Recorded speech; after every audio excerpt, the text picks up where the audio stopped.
Halo sahabat Bawaslu, selamat datang di podcast Sampan.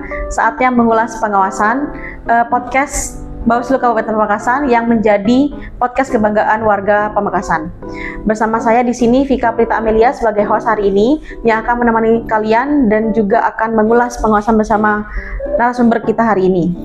Lalu pernah gak sih kalian tuh ngerasa di hari H pemilu nama kalian itu nggak ada dalam daftar pemilih? Padahal kalian itu sudah merasa cukup umur, sudah punya KTP juga, namun tidak ada dalam daftar pemilih.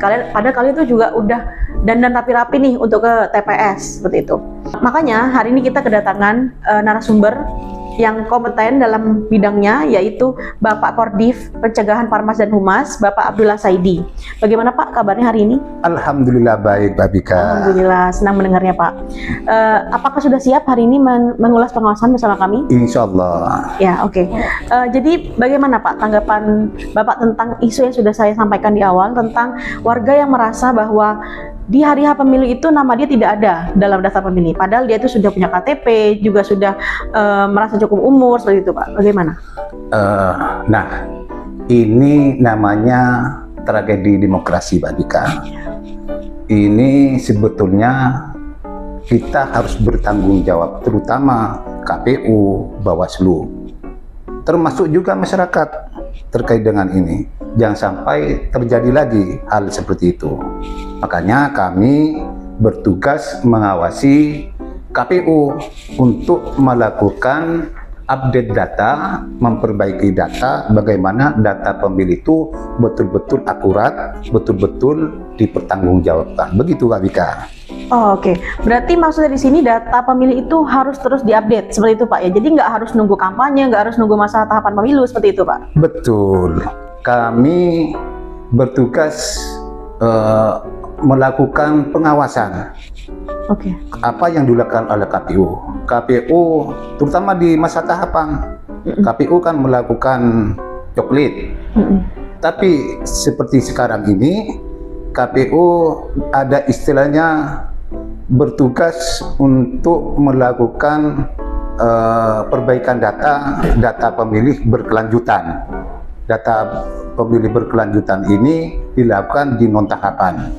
Kami juga bertugas untuk mengawasi hal itu. Makanya kami beberapa kali turun ke bawah, juga melakukan uji petik. Kami turun ke desa-desa, update data, terutama data pemilih baru yang kemarin tidak masuk di data pemilih, termasuk data TMS, orang yang sudah meninggal, termasuk berubah status dari orang warga biasa menjadi TNI Polri. Ini kan TMS. Selanjutnya juga orang yang pindah domisili. Ini kami tetap lakukan update data, bagaimana data itu betul-betul dipertanggungjawabkan. Begitu Pak Bika. Oke, ini menarik ya. Jadi saya jujur pertama kali baru dengar Pak istilah tentang uji petik yang dilakukan oleh Bawaslu.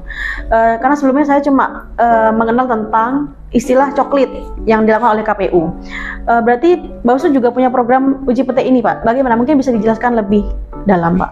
Begini Pak Bika, memang kami melakukan uji petik setiap saat, setiap waktu ketika kami turun ke bawah. Tujuannya apa? Tujuannya untuk memperbaiki data pemilih di non tahapan ini. Kalau coklit ini di tahapan. Oke. Coklit ini dilakukan oleh KPU bersama jajarannya di tingkat bawah sampai tingkat TPS. Ini melakukan perbaikan data door to door, dari rumah ke rumah.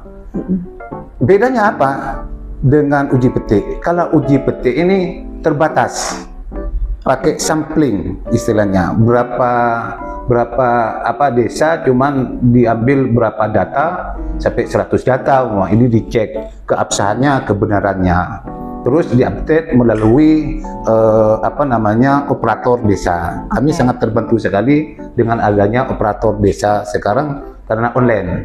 Jadi kami cek data baru termasuk data TMS tadi. yaitu orang yang meninggal termasuk berupa status warga biasa menjadi TNI Polri. Ini termasuk kami terus update begitu. Kalau coklit ini dilakukan dari rumah ke rumah semuanya warga Pamekasan keseluruhan, semua jumlahnya 700.000 semuanya dicoklit. Harus ini perintah undang-undang memang harus dilakukan coklit semuanya. Tetapi kenyataannya di bawah banyak masalah-masalah. Kenapa? Karena banyak petugas-petugas di bawah tidak melakukan yang sebenarnya. Ada istilah beberapa tahapan-tahapan di pemilu maupun pilkada pakai istilah remote. Didata dari rumahnya karena menganggap paham semuanya warganya. Ternyata kenyataannya itu banyak yang nggak akurat. Jadi banyak masyarakat yang mengadu kepada kami ke Bawaslu, sehingga kami waktu pelaksanaan pilkada atau pemilu sering mengeluarkan server ke KPU, sering memberikan data-data ke KPU untuk diperbaiki begitu. Kalau uji petik, kami sering turun ke bawah, banyak temuan-temuan juga, di antaranya data pemilih TPS umum. Di data KPU sudah meninggal. Ternyata setelah kami turun ke bawah dicek, ternyata orangnya masih ada. Masih ada.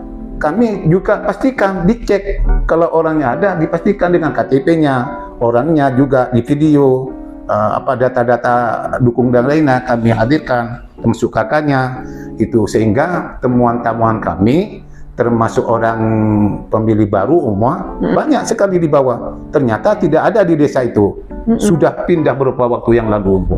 Ini kami juga sampaikan KPU, kami keluarkan server juga. Bagaimana KPU untuk memperbaiki data-data tersebut yang sudah kami lakukan uji petik itu sendiri. Itu Pak Dika. Berarti yang saya tangkap di sini uji petik itu dilakukan secara berkelanjutan begitu Pak ya. Jadi dalam 1 tahun misalnya dilakukan dibagi beberapa kali seperti itu mungkin Pak. Betul, kami uji petik bahkan dalam 1 minggu kadang-kadang 2 kali. Iya, karena kami juga akan laporkan ke Bawaslu provinsi termasuk ke RI hasil kerja kami, termasuk data-datanya apa yang sudah diperbaiki, termasuk dokumentasinya bahwa kami betul-betul bekerja, dan kami mengharapkan masyarakat ikut andil berpartisipasi juga untuk melakukan update pemilih begitu Pak Bika. Berarti uji petik itu tidak tidak terbatas oleh wilayah. Jadi Bawaslu bisa masuk kemana saja begitu Pak? Betul. Kami punya program memang di samping juga mengawasi kan KPU kemarin ada istilahnya coklit terbatas. Kami dampingi juga. Mengawasi juga Pak ya? Mengawasi juga. Termasuk kami datang ke daerah agak ke utara. Agak sulit jalannya, tapi kami tetap lakukan hal itu karena untuk memastikan jangan-jangan KPU tidak nyampe di situ. Ya. Kami pastikan bahwa KPU melakukan, termasuk data-data umurnya yang 100 tahun ke atas. Unik sekali memang data pemilih. Ternyata setelah dicek, orang yang umurnya ada yang 130 tahun, setelah dilihat orangnya masih muda. Iya Pak, ditemukan masih seperti muda. itu Pak. Ada seperti itu. Umurnya kayaknya umur 50 tahun. Saya umur tahun tanya, sampai saya tanyakan, termasuk ke perangkat desanya. Ya, kok kenapa orangnya masih muda ini? Apakah awet muda atau bagaimana? Enggak Pak, tanya ini dulu waktu data asal naruh aja, sehingga nggak akurat datanya. Tapi ini orang yang betul-betul ada. Ini KTP-nya, di KTP-nya juga orangnya muda gitu, sesuai. Kalau begitu memang data pemilih ini betul-betul diperhatikan betul, terutama oleh penyelenggara pemilu, termasuk masyarakat begitu. Begitu Mbak Bika. Lalu Pak, bagaimana caranya warga itu bisa tahu namanya itu apakah sudah ada dalam daftar pemilih atau belum seperti itu? Apakah harus ngecek ke Bawaslu atau bagaimana Pak secara teknis? Begini Pak Bika, sebenarnya masyarakat tidak usah repot-repot. Sekarang zaman sudah canggih, serba digital. Gak usah datang ke Bawaslu tiap hari atau dari Pasiang mau datang ke Bawaslu makanya, Pak. kasihan ya, Pak. Iya. Cuma ngecek masalah data pribadinya. Cukup sekarang kan ada istilahnya cek DPT online. Oke. Nah, atau lihat aja di website KPU. Tinggal nanti letakkan NIK, masukkan NIK, nanti akan kelihatan Nanti hasilnya. muncul, begitu, Pak, ya? Iya, Oh, begitu. oke. Gampang sekarang. Begitu Pak Bika. Kalau misalnya saya ngecek ini nama saya sendiri atau nama tetangga saya yang sudah meninggal, itu tidak sesuai. Misalnya saya namanya nggak ada dalam cek DPT online itu, terus saya harus melapor kemana, Pak? Mungkin biar sahabat Bawaslu yang lain juga tahu begitu, Pak. Begini sahabat Bawaslu, Mbak Bika, Ya. kami sarankan datang ke aduan hak pilih ke Oke. kantor Bawaslu Pamekasan. Setiap aduan masyarakat kami akan tindak lanjuti. Setiap apa yang jadi permasalahan yang disampaikan masyarakat kan kami sampaikan ke KPU bahwa ini betul-betul kami harus bertanggung jawab itu, Mbak Bika. Oke. Jadi yang saya lihat di sini ya, saya perhatikan kita sebagai masyarakat sipil pun tidak boleh pasif dalam menggiring daftar pemilih ini, begitu Pak ya. Pengawasan itu bisa dimulai dari diri sendiri dulu dengan cara ngecek nama itu tadi, Pak ya. Betul. Oke. Alhamdulillah saya merasa banyak mendapatkan ilmu baru di sini, Pak, karena berkat sampean ada di sini. Jadi intinya cek nama kalian sekarang, sahabat Bawaslu, dicek DPT online. Jangan nunggu nanti-nanti, karena satu suara kalian itu sangat berharga untuk masa depan daerah kita, begitu Pak ya? Betul. Oke. Gitu. Terima kasih atas kesempatan dan ilmunya hari ini, Bapak Kordif, Bapak Abdullah Saidi. Saya harapkan sahabat Bawaslu juga mendapatkan ilmu yang bermanfaat dari podcast ini. Bersama rakyat, awasi pemilu. Bersama Bawaslu, tegakkan keadilan pemilu.